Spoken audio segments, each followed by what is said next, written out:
आज देश है ना गौरवमयी अपने इतिहास को दोहरा रहा है, ठीक है। श्री राम का मंदिर बन रहा है, पूरे विश्व में हमारी है ना पहचान बनेगी इससे बड़ी बात और क्या हो सकती है।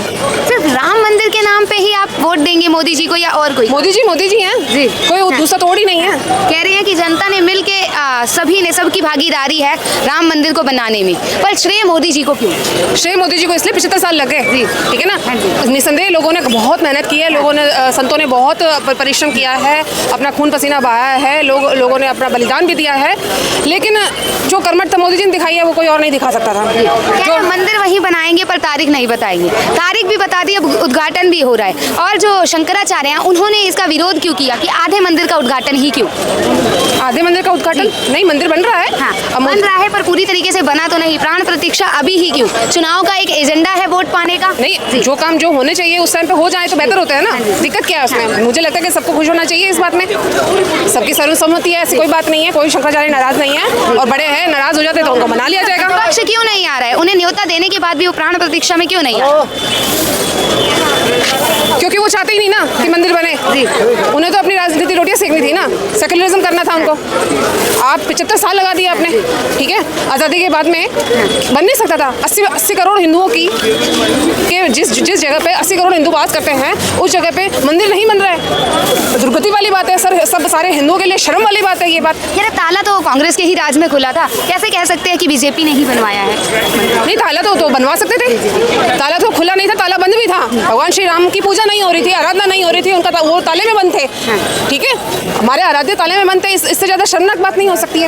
इन मुद्दों के अलावा और कोई मुद्दों को क्यों नहीं उठाया जा रहा? सिर्फ राम मंदिर का ही मुद्दा क्यों बार बार उठाया जा रहा है? वो आपको लगता है, मीडिया को ऐसा लगता है, ठीक है ना। आम जनता को सबको पता है कि विकास हो रहा है। आज हमारा देश, वो देखो ठीक बोल रहे हैं, है ना, उनको पता है विकास हो रहा है। आज हमारा देश ग्लोबलाइज होके कितनी उसके ऊपर जा रहा है, ठीक है। तो किसकी वजह से हो रहा है? आज पूरे विश्व में हमारा भारत देश को एक पहचान मिल रही है, ठीक है। अच्छा, ऐसा विकास किस काम का जो हमारे भारत के 80 करोड़ लोगों को 5-5 किलो राशन दिया जा रहा है, और इतने निर्भय हो गए हैं और निर्भर हो चुके हैं आज बीजेपी पे कि उन्हें 5 किलो राशन के लिए गवर्नमेंट पे निर्भर होना पड़ रहा है। अपने बच्चों की शिक्षा पे ध्यान। कांग्रेस ने ना रेवड़ी बांटने का प्रचलन कांग्रेस ने किया था।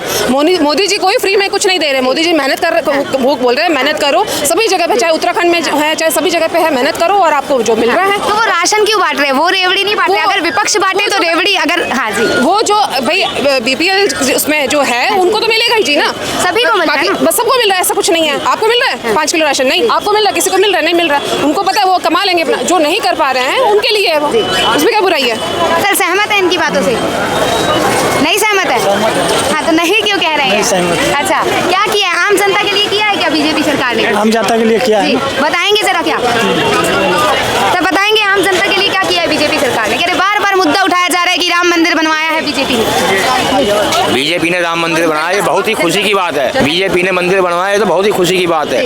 देखो, दिवाली एक आती है, हमारे हिंदुस्तान में 2 दिवाली मनाई जा रही है। दिल्ली शहर में तो खासकर 2 दिवाली है, और कहीं का मुझे पता नहीं है। मैं भी दिवाली मनाऊंगा, मैं भी दीवा जलाऊंगा, और कुछ नहीं कर पाया तो दीवा जरूर जलाऊंगा। जय श्री राम। दिवाली तो मनाने की बात अलग है, पर आम जनता के लिए नहीं सोचा जा रहा है, इस पे क्या कहेंगे? मैडम, सारे मुद्दे धीरे धीरे हल होते हैं, धीरे धीरे, एकदम नहीं, एकदम से तो कोई जहाज नहीं बनाया। राहुल गांधी जी द्वारा निकाली गई है 14 जनवरी। राहुल गांधी जी 70 दिनों की रथ यात्रा निकाल रहे हैं, उससे करोड़ों अरबों रुपए का नाश कर रहे हैं वो। उससे क्या बेनिफिट है ये बताओ मुझे?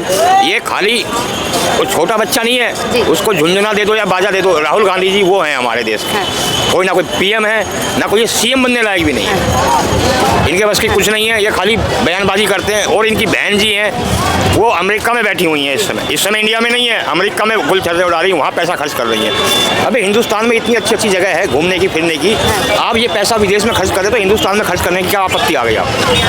कांग्रेस कह रहा है ये न्याय की यात्रा और भारत जोड़ो की यात्रा इसलिए निकाली जा रही है जो मणिपुर पे और जो महिलाओं के साथ विरोध किया जा रहा है, भेदभाव किया जा रहा है, धर्म की राजनीति हो रही है, उसे खत्म करने के लिए कांग्रेस ये यात्रा निकाल रही है। क्या लगता है सफल हो पाएगी? ये कोई सफल नहीं है, ये यात्रा सिर्फ एक वोट बैलेंस बनाने के लिए, यात्रियों का ध्यान अपनी तरफ खींचने के लिए, और कुछ नहीं है इसमें। जितना काम बीजेपी ने किया है इतना कोई सरकार नहीं कर सकती, और जो बीजेपी आगे भी कर देगी वो कोई सरकार नहीं कर सकती। अच्छा, आप किन मुद्दों पे वोट देंगे 2024 में? मोदी जी अपने फेवरेट हैं, हर चीज़ का मुद्दा है, बस खाली एक बात मेरे को मोदी जी की दो बात बुरी लगी। क्या? एक तो काला धन कहाँ है मुझे दिखा दो। जी क्या कह रहा हूँ मैडम, वो काला धन हमने आज तक नहीं देखा। देखो मोदी जी की मैं दो बुराई करता हूँ, मुझे और बुराई नजर नहीं आती है। मोदी जी की सरकार में कोई बुरा आदमी नहीं है, कोई घोटालेबाज नहीं है, कोई ऐसा आदमी नहीं है। और दूसरा मुद्दा है मोदी जी, एक तो वो काला धन कहाँ है। कैसे कह सकते हैं कि कोई घोटाले वाला नहीं है? मैंने बताओ कौन सा घोटाला उजागर हुआ है मोदी जी के राज में, मेरे को तो नहीं दिखाई दिया अभी मेरे तक। विपक्ष से जो भी बीजेपी में जाता है वो दूध का धुला हो जाता है, सारे घोटाले माफ हो जाते हैं। फिर मैडम ऐसे कई उदाहरण आपने भी देखे होंगे। अब ये बताओ ना, राजा की शरण में आओगे तो छोटे मोटे तो वो तो नष्ट हो ही जाएंगे, उसमें कोई दिक्कत वाली बात नहीं है। फिर संभालता तो राजा ही है। जी। तो मोदी जी देश के CM है, संभालेंगे तो वही उन मुद्दों को भी। ये बताओ, उसमें कोई दिक्कत नहीं है। वो बुरे काम छोड़ के अच्छाई में आ रहा है तो उसको सपोर्ट कर। तो मणिपुर को क्यों नहीं संभाल पा रहे मोदी? वहाँ जाके क्यों बातचीत नहीं हो पा रही है? वहाँ की महिलाओं के लिए क्यों नहीं सोचा जा रहा है?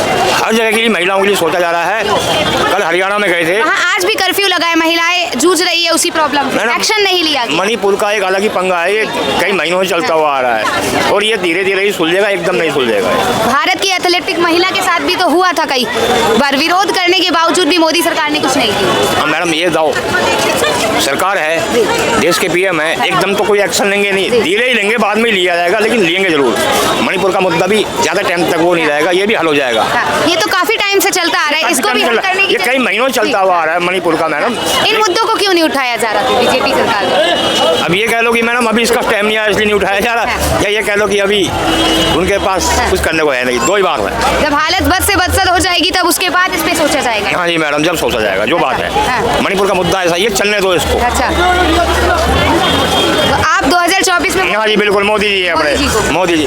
मैं क्या हूँ मैडम, जिसके सर पे राम जी का हाथ है वही देश का राजा है, वही देश। एक अंतिम सवाल, जो राम को लाए थे हम उनको लाए हैं, ऐसा यूथ का कहना है कि हम उनको लाएंगे। बिल्कुल सही कहना है। जो राम के देखो, हमारे राम कितने वर्षों से, आप 18वीं 17वीं सदी से लगा लो आप, राम ने जन्म लिया था वहाँ पर, कब लिया ये मुझे नहीं पता है, लेकिन जहाँ राम का जन्म हुआ वो भूमि में राम की मूर्ति नहीं है, राम का मंदिर नहीं है, तो कितनी बड़ी बात है ये बताओ। ये धरती किसकी बसाई हुई है? श्री राम की बसाई हुई है।